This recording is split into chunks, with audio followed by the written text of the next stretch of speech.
change any ideas, and there'll be a lot of these things repeated.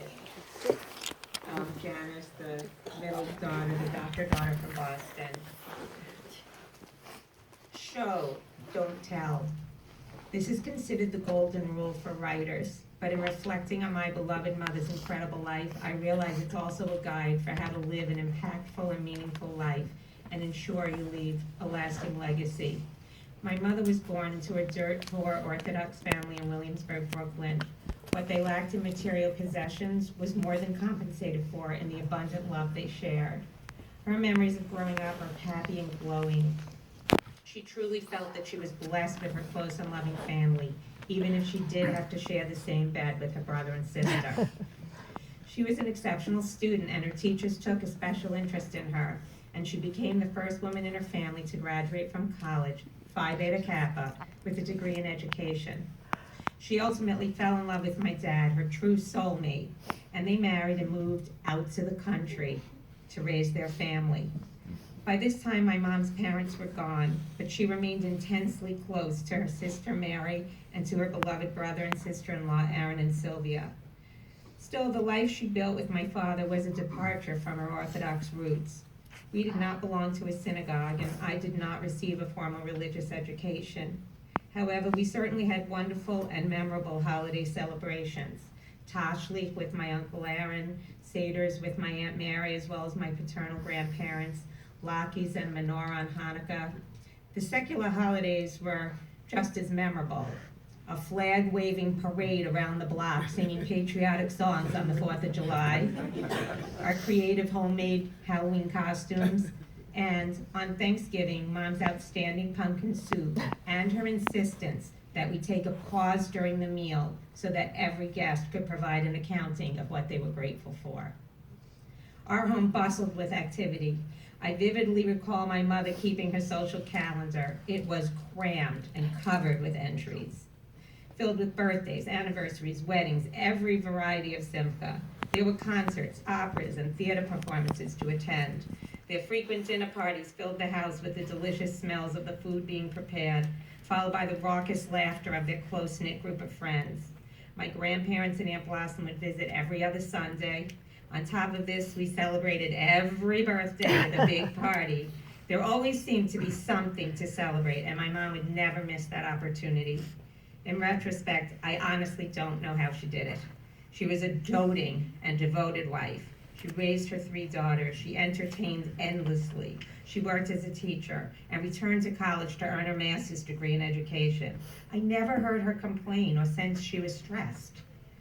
She did everything with love and joy.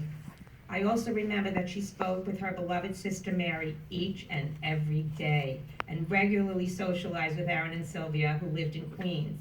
And whenever they said goodbye, they had to give a signal that they arrived home safely, a single ring on the telephone. And that tradition was passed on to me and my sisters. I grew up in a home filled with music, family, friends, food, endless celebrations, and a healthy dose of pressure to give my best effort to whatever endeavor I was undertaking. In my mid-40s, I had an epiphany about my mom. I was reading a book called something like Mitzvot We Can Do, in preparation for Michaela's bat mitzvah. Having had no formal religious education, I was trying to familiarize myself with the meaning and concept of mitzvot. Welcoming guests is a mitzvah? Visiting the sick, comforting mourners, being cheerful, donating to charity, never speaking badly about someone? My mother never missed an opportunity to do these and countless other acts of grace. One poignant example is how she lovingly looked after my cousin Judy, who was not able to live independently. Mom knew this would be important to her sister Mary, and quietly and unceremoniously assumed this huge responsibility. I honestly think she considered it a privilege, not a burden. She never told me, this is a mitzvah. She simply showed me the way to be in this world. This was the behavior she modeled for me my entire life, and that I suspect was modeled for her by her wonderful, loving family. I had always admired and respected my mother, but this epiphany, that she filled her days performing mitzvot, suddenly brought my love and appreciation for her to another level. Then my dad developed Alzheimer's. He was her rock, her soulmate, the love of her life. Their busy, active lifestyle could no longer be sustained as my dad became increasingly homebound. Ever evolving, my mom adapted by becoming a baseball fan. While she disappointed us Bostonians when she decided to root for the Yankees, we were amazed with her dedication to her chosen team and her immense fund of knowledge about a game she only came to learn about in her mid-80s. As Dad's illness progressed, my mother unflinchingly made the decision to give up her incredibly rewarding job as a career counselor for the hardcore unemployed to care for him. Watching how patiently and lovingly my mother supported my dad provided yet another window into her strength, resilience, and profound love. She was a marvel. When she could no longer care for him at home, she spent every day with him at the rehab facility. The entire staff there improved how they cared for their patients after seeing how my mom interacted with my dad. Yet another example of how she modeled behavior that inspired others to elevate their own. In the 4 years since my father died, my amazing mom continued to inspire. She lived by her mantra, put on my lipstick, put one foot in front of the other, and keep going. I cannot begin to imagine her sense of loss, but she continued to embrace life. And these 4 years were filled with many joyous events, college and medical school graduations of her grandchildren, 3 more grandchildren getting married, 5 great-grandchildren being born. Holiday celebrations with family, outings with dear friends. Her telephone never stopped ringing. There were so many people who deeply cared about her. She continued to grow and learn and love. She still kept her calendar and celebrated every happy occasion and achievement. Somehow she always managed to send a card, usually with a lottery ticket, and make a call. I've saved so many of her loving, interesting, thoughtful, enthusiastic messages as I just couldn't bear to delete them, and I will treasure them forever. She still made her charitable donations, sent get-well cards and gifts, and always sent a thank you note acknowledging any kindness bestowed upon her.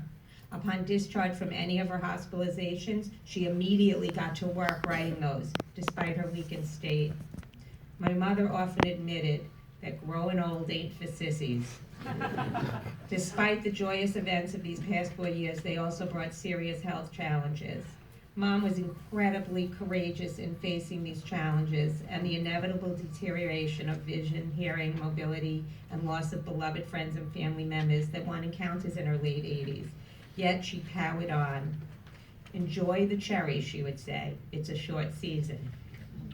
My mother was a teacher. She taught children in the classroom to read and write and learn. She taught her hardcore unemployed clients how to identify and develop their skills and talents and ultimately obtain gainful employment.